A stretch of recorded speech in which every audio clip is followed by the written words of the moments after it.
मैं सबसे पहले तो शुक्रगुजार हूं, आदरणीय प्रधानमंत्री जी के प्रति आभार व्यक्त करती हूं। आदरणीय गृह मंत्री और आदरणीय राष्ट्रीय अध्यक्ष श्री नड्डा जी को बहुत धन्यवाद देना चाहूंगी। उन्होंने मेरे ऊपर आस्था रखा और कहीं न कहीं उन्हें मेरा काम, पिछले सत्र का काम 17वीं लोकसभा में जब मैंने जो भी काम किया लोकसभा के अंदर और लोकसभा के बाहर अपने संसदीय क्षेत्र में, उन्हें पसंद आया और इसी वजह से उन्होंने मुझे फिर से नॉमिनेट किया। भुवनेश्वर संसदीय क्षेत्र से मैं इस बार फिर से लोकसभा की बीजेपी की उम्मीदवार हूं और मैं धन्यवाद देना चाहूंगी भुवनेश्वर संसदीय क्षेत्र के हजार लाखों लोगों का।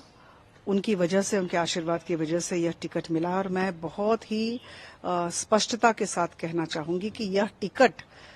सिर्फ मेरा टिकट नहीं है, यह टिकट भुवनेश्वर वासियों का टिकट है और इस बार मेरे लिए भुवनेश्वर संसदीय क्षेत्र में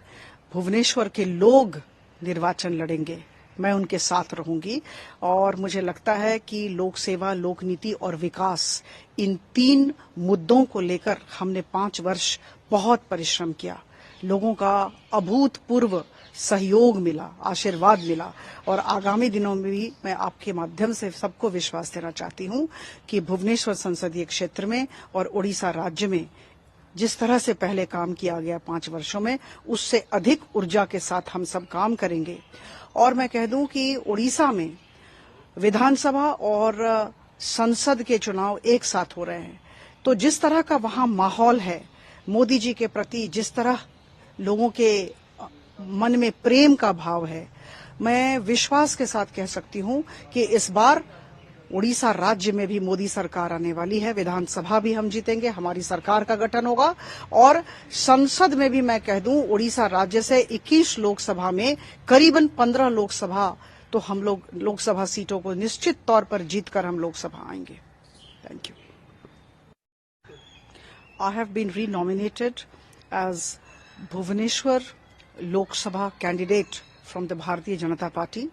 and for this matter I would definitely like to express my heartfelt gratitude to Honorable Prime Minister Shri Narendra Modi ji, Honorable Home Minister Shri Amit Shah ji and Honorable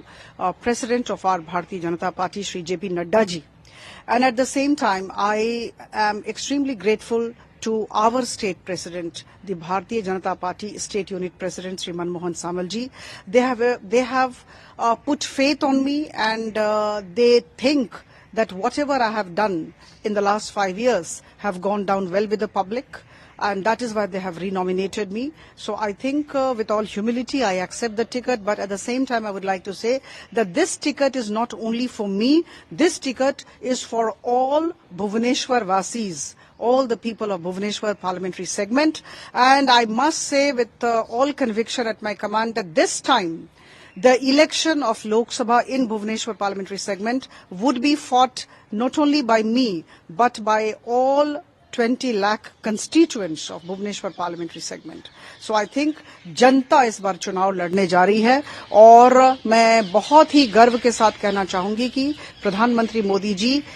की जो नीति है, जो नियत है और जो नेतृत्व है, उस पर फिर से भुवनेश्वर की जनता मोहर लगाएगी, मुझे पूरा विश्वास है। And as you all know, Odisha will be having 2 sets of elections, both for Lok Sabha and State Assembly, and I can say with all confidence that the way things are going and the way the undercurrent is going, we would be winning about more than 15 seats out of the 21 seats in the Lok Sabha, and at the same time we would be forming the government in Odisha. There would be double engine sarkar in Odisha this time, and people of Odisha are very keen to have Prime Minister Modi's leadership.